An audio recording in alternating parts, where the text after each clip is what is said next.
Hello everyone, I'm Pete O'Farrell. And I'm Jessica Kurgo. This is your December installment of Walpole News Today.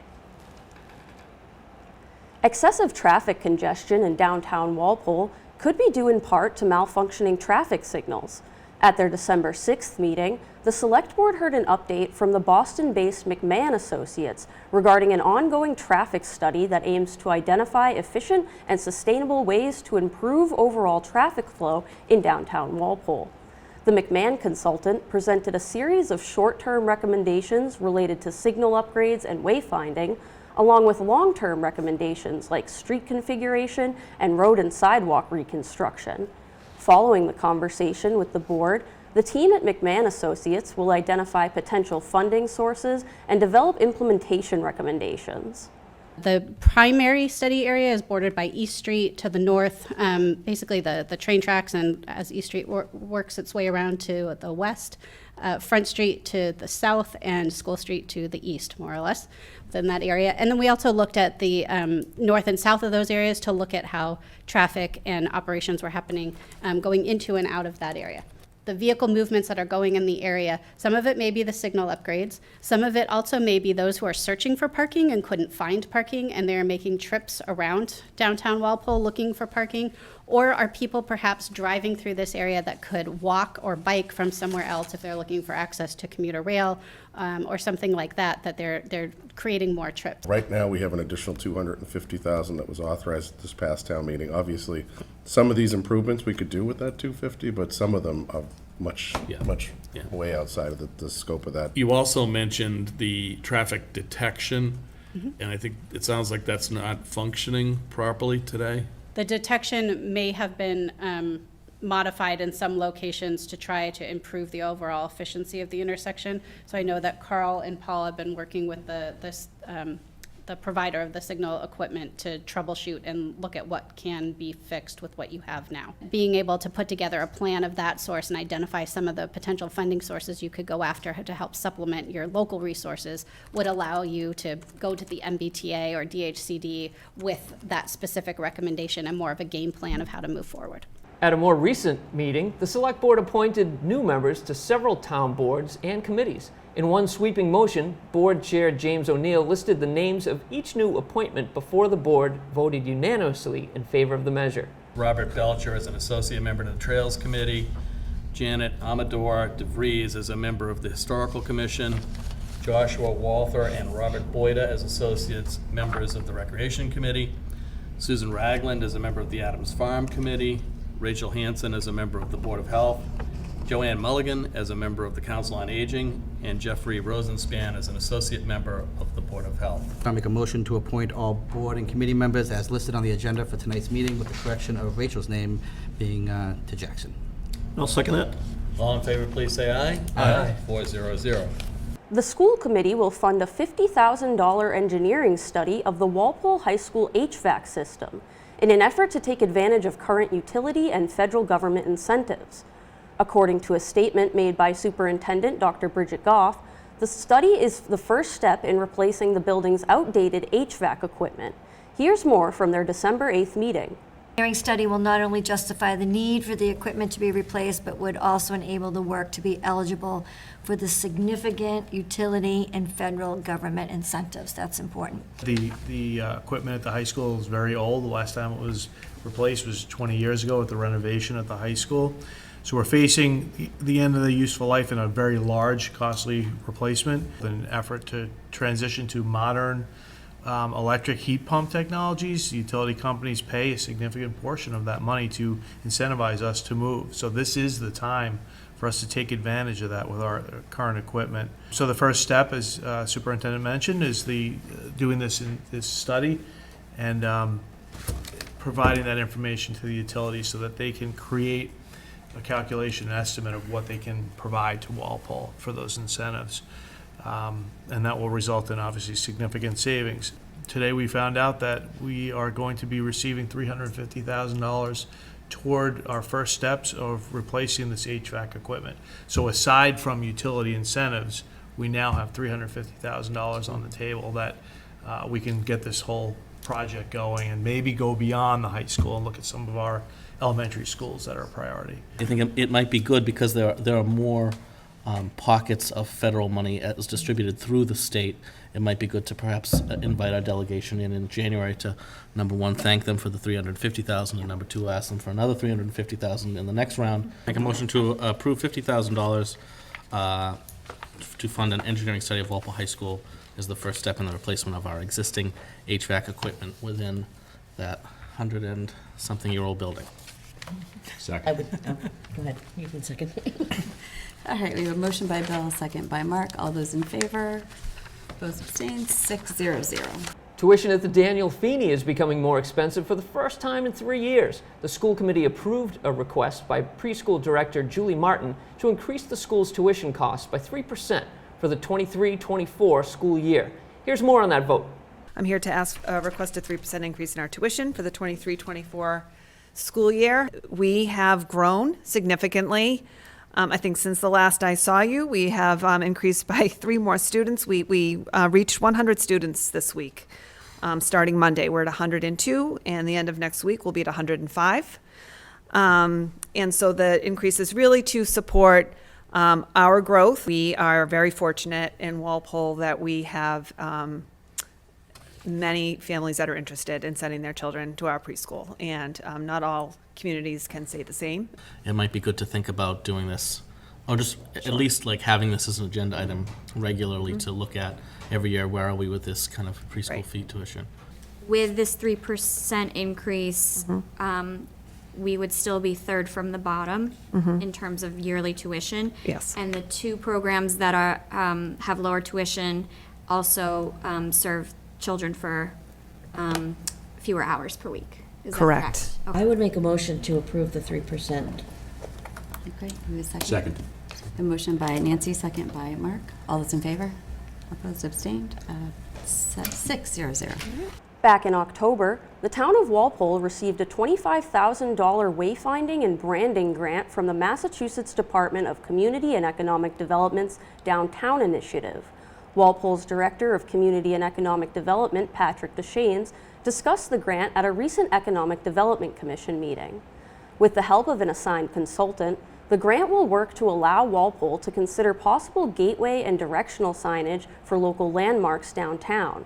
According to Deschaines, next steps are to develop a scope of work and to organize a steering committee for the grant. Here's more from their discussion. This grant itself will at least give us the opportunity to work with a professional to really kind of hone in on what I see as really a low-cost, high visibility improvement, which is just wayfinding and branding signage. So there's a kind of a real a thought behind it, not just here's some pretty signs and here's some images to choose from, but there's a real kind of science in terms of determining the correct location and the type of signs you want to have. Usually these grants are fairly quick, 4 to 6 month process. A consultant is assigned to the town. It looks at a kind of a set scope of work and looks to provide the town with a deliverable in terms of design, fabrication cost, lists of fabricators. At some point, would there be some kind of a community involvement? Yeah. Hey, here's what we're thinking of Yeah, doing. so that's part of the scope of work. So beyond just having a steering committee saying like, hey, this is it, there'd probably be an outreach opportunity or a presentation of the findings. Okay. Plan. Yeah. All right, good. At a recent school building committee meeting, eyebrows were raised in response to a request from the Walpole Fire Department to fund a third-party consultant review of the new middle school building project. The committee ultimately voted in favor of the measure after some members inquired about the necessity of what is estimated to be a $4,000 review. Here's more. Walpole Fire Department requests a third-party review for the project, and that cost is the lowest cost proposal is approximately $4,000. They are asking for a time and material, and with a $4,000 estimate. Do we know why the fire department requested the third-party review? Was there something in particular they were looking for? It is a little bit more complicated in terms of this is a larger building and has a number of items that are, I would say that is a little bit bigger and a little bit more complex. Brian, I'm not talking about what they recommend now. I'm talking about a year from now when they say, oh, yeah, we missed this.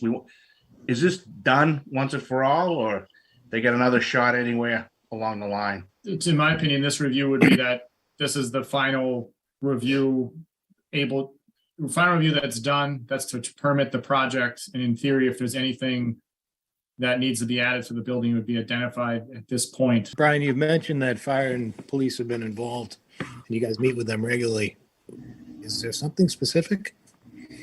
Just why the third party review? I know it's only $4,000, but. Yeah, Mr. Chairman, I just talked to the deputy fire chief, just asking what the rationale was behind the third party peer review.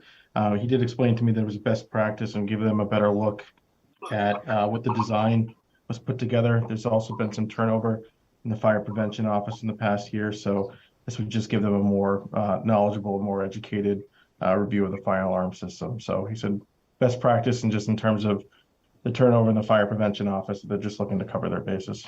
Did you know that over 75% of the components in your mattress are recyclable? In a measure that took effect on November 1st of 2022, the Massachusetts Department of Environmental Protection added mattresses and textiles to a list of materials banned from all waste disposal so they can be recycled or donated for reuse. In response to the new regulation, the Walpole Health Department is working to notify residents of alternative options to dispose of used mattresses, including the Walpole-based nonprofit organization New Life Furniture Bank of Massachusetts. Here's more on that story. The mattress disposal ban as well as a textile ban went into effect on November 1st. So again, it was trickled down from Mass Department of Environmental Protection. And the ultimate mission with that is just to take waste out of the solid waste stream. So items that potentially can be recycled, to remove those items from the solid waste stream and put them into better use. Walpole's trash does go to an incinerator, so a lot of people think, well, if it's an incinerator, so it can take any size, shape, weight, and it's fine, it can handle it. And obviously with the landfill, you have some issues where eventually space is just limited and you can't fit things like that. So the mattress ban for the landfill, those communities with landfills, is because there's just not enough space, and a mattress is very cumbersome and large, so to place it there, it's taking up a lot of space that's unnecessary. And again, it is that issue with space and breaking the incinerator, but also the issue where a mattress is comprised of textiles and metals with springs and foam, and these items can be recycled. So that would be the best option, and ultimately the goal is to limit the amount of waste that's going into the solid waste stream. We have a very simple mission. We take unwanted furniture and we give it out to people who need it. We work a lot with the VA, so veterans that have found themselves in a homeless shelter and they're transitioning into a new apartment, to fire victims, people escaping domestic violence. It really runs a gambit of people who we help. Each story is different, but they all boil down to that they are in need, and we're able to help them get back onto the road to sustainability. So we accept a wide array of items, but it's really items for a starting home. So we'll take, plates, knives, forks, towels, linens, but we won't take Belgian waffle makers or specialty items. In regards to, furniture, it's pieces that'll fit into efficiency, 1-bedroom, 2-bedroom apartments. We can take couches, but they can't be 3-piece sectionals. They won't unfortunately fit. We are extremely picky in regards to it. Even the smallest stain will get it rejected, and it's really because we're donating to people that have fallen on hard times, and so when they get these mattresses, even with the smallest stain, it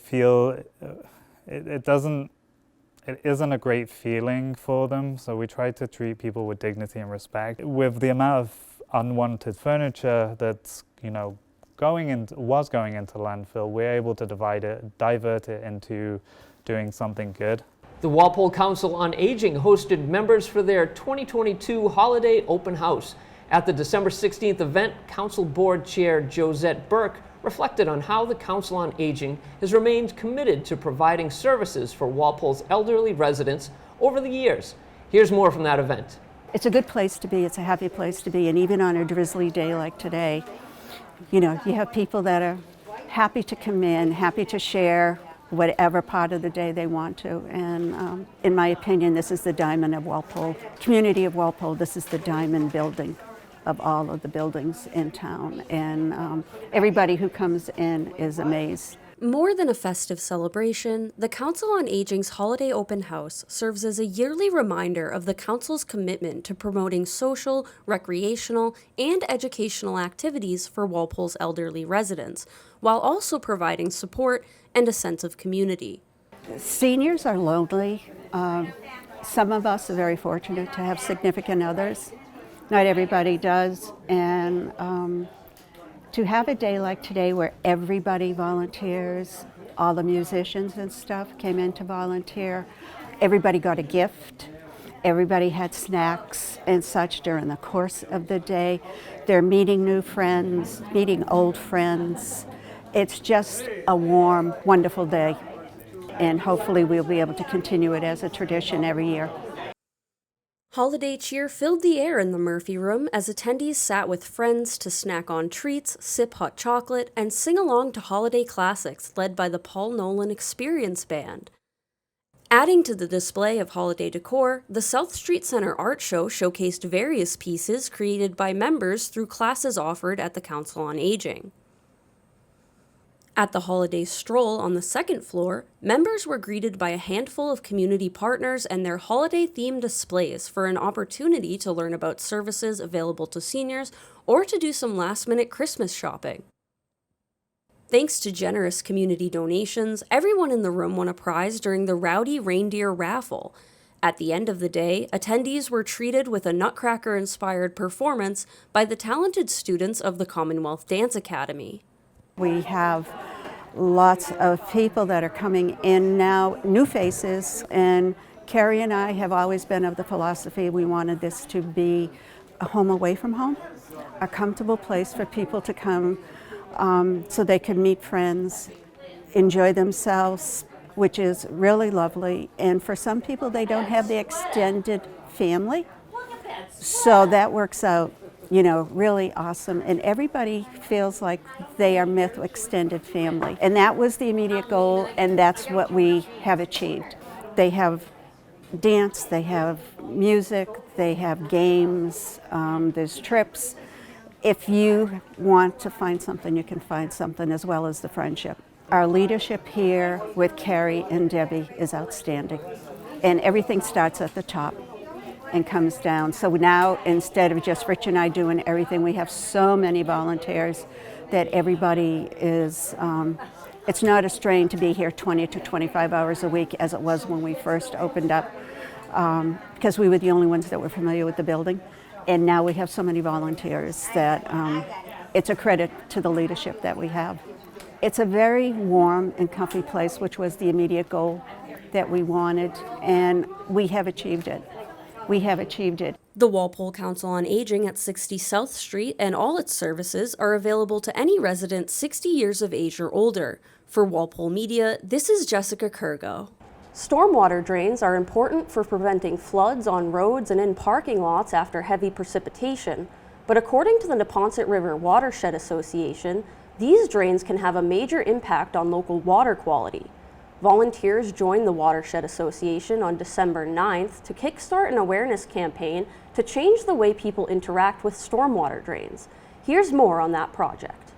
Storm drains are like those steel grates you see in the road or in parking lots that take all the water off the road so you don't have a giant flood every time it rains. So they're really important. And a lot of people think the water that goes into them gets treated in some way or cleaned, and it doesn't. It goes directly to the nearest water body in almost every case without any filtration or treatment. So any pollution that's on pavement, like oil, gas, tire rubber, dirt, leaves, anything like that, goes into the storm drain and comes out to the nearest stream. So that's one of the main sources of water pollution for the Neponset River, just the water coming off of pavement. Well, growing up here in Walpole, I mean, and my dad working as part of the DPW, Department of Public Works here in Walpole, I was always around the town forest and grew up skating on the ponds around town. We even live up near Cobb's Pond, and you can see just how much the water runoff from the streets really affects the ponds. There's kind of a couple goals with doing these markings. One is like an actual behavior change goal of, so people don't throw their dog poop bags into the catch basins and don't dump car oil and old paint and stuff like that. And then there's also just sort of an awareness objective of helping more people understand that these drains are directly connected to the streams, so that the town can have support for doing improvements to treating stormwater. Some things we can fix with behavior change, like dog poop bags and motor oil, but as long as we have a storm drain system, there's going to be leaves and pollen and dirt. It's natural for a few leaves to fall into the river from the trees nearby, but it wouldn't be natural for like the leaves from every paved surface in Walpole to end up in the river, and it creates too much nutrients and like algae blooms and stuff like that. We're out here marking the storm drains in the town of Walpole. This is really an educational type of activity so that people in Walpole know that the stormwater drains directly into the river and the ocean. I live right on the edge of the Neponset watershed, and I hike every day up along the Beaver Brook in Sharon. So I spend a lot of time walking along a tributary to the Neponset, and I really enjoy it. It's wonderful being out in nature. I want to do things that help to protect it. The Walpole Historical Society held their annual holiday open house on Saturday, December 17th at the historic Deacon Willard Lewis House, located at 33 West Street. The house was decorated for the season and featured Mr. Charles Dickens, who read excerpts from A Christmas Carol in the candlelit Victorian parlor. He was joined by Mr. Fezziwig, a kind, generous man who was Scrooge's first employer. Here's Katie Birtwell with more. Hi everybody, I'm Katie Birtwell from the Walpole Historical Society. And what you're going to see soon is a presentation that was given in the Deacon Willard Lewis House, which is one of Walpole's most historic houses, right off the Common. It was at our open house of this Historical Society. The open house is a tradition here at the Walpole Historical Society in the Deacon Willard Lewis House. And the Society provides people in Walpole with a place to do research, a place to learn more about their town. And we have professional actors who do historical presentations. And it represents Charles Dickens and Mr. Fezziwig giving you a reading from A Christmas Carol. Good evening, ladies and gentlemen. My name is Charles Dickens, author and Englishman. I'm about to embark on my second tour of the United States with various readings, including the one I shall be reading from tonight, A Christmas Carol. And I must say that the difference between this trip through America and the last one, very different indeed. You see, when I went through America the first time in the 1840s, it was before your Great War between the states. And I found, much to my displeasure in the South, with slavery, and the differences between North and South were palpable to me then. And I'm happy to say that I have seen much change since my thoughts of a second trip came into my head, and those of my publishers and the like. And I plan to tour, after a comfortable stay here at the house of Deacon Willard Lewis, Boston, where a number of my friends reside, including Henry Wadsworth Longfellow and Ralph Waldo Emerson, and others who are from the Massachusetts area but who congregate a great deal of time in Boston, literary circles. So I find my comforts there, and then I shall go on to New York and Baltimore, and perhaps pay President Johnson a visit in Washington, D.C., and through parts of the Midwest and perhaps even the South. So rehearsal is essential, and I shall be rehearsing some scenes for you this evening, and do not be surprised if characters from A Christmas Carol arrive to pay you a visit. That's all for this month's show. You can visit our YouTube channel to find more information on all of today's stories. And while you're there, don't forget to subscribe so you can stay up to date with all things Walpole. For Walpole News Today, this is Jessica Kurgo. And I'm Pete O'Farrell. We hope to see you next time.